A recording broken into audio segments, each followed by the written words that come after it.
BT's game of the week.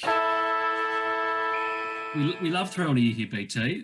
This is your time to shine. We want one game that if you're strapped for time over the weekend, sit yourself down on the couch and tune in because this is going to be an absolute cracker. First game on Sunday, Carlton versus Hawthorn. Both teams 2-0. Huge. Yeah, big game at the MCG. Well, obviously either team's going to go 3-0, which we kind of saw Carlton maybe pushing this. I didn't think they were going to be playing this well. Didn't see either of these teams doing this. They've played very good footy so far this year. Carlton, for mine, their contested ball has been phenomenal.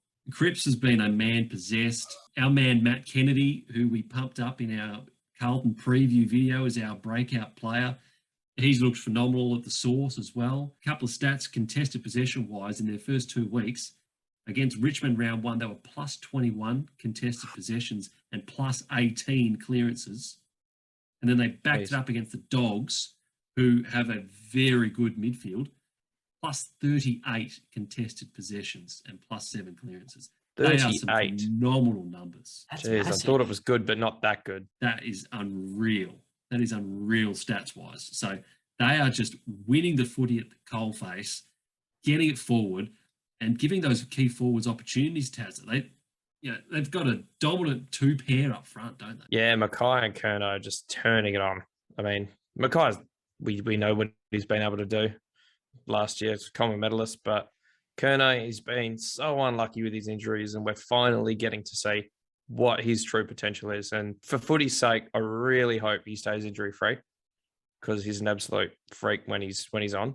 I don't want to be the pessimist, but I feel like we're just waiting for a hammy to ping or. Oh, don't say it. Where's the wood? Where's the wood? Throw the jinx. Hey, whoa. Settle down there, Tazza.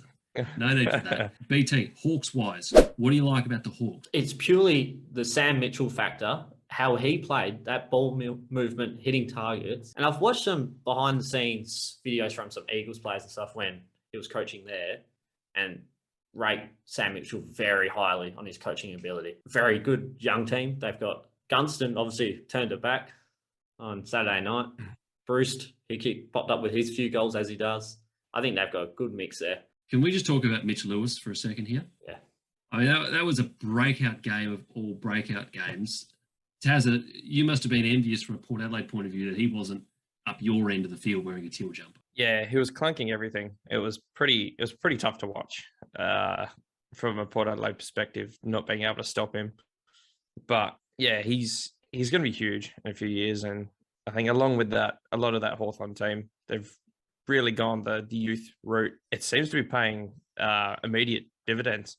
They look really good through that midfield. You got guys like Connor McDonald was playing sort of half forward through the forward, sometimes in the middle, but Josh Ward looked really good. John Newcomb has got such a young midfield brigade to take over from the likes of O'Meara. And I mean, he's not old, but sort of in that next bracket age-wise. He's probably not going to be there for their next flag, is he? Exactly. Yeah, exactly. Well, unless it's this year. They are 2-0. Maybe. And can we just take a minute to think about Kane Corns and how he's been absolutely rinsed for what he said about Hawthorn's list?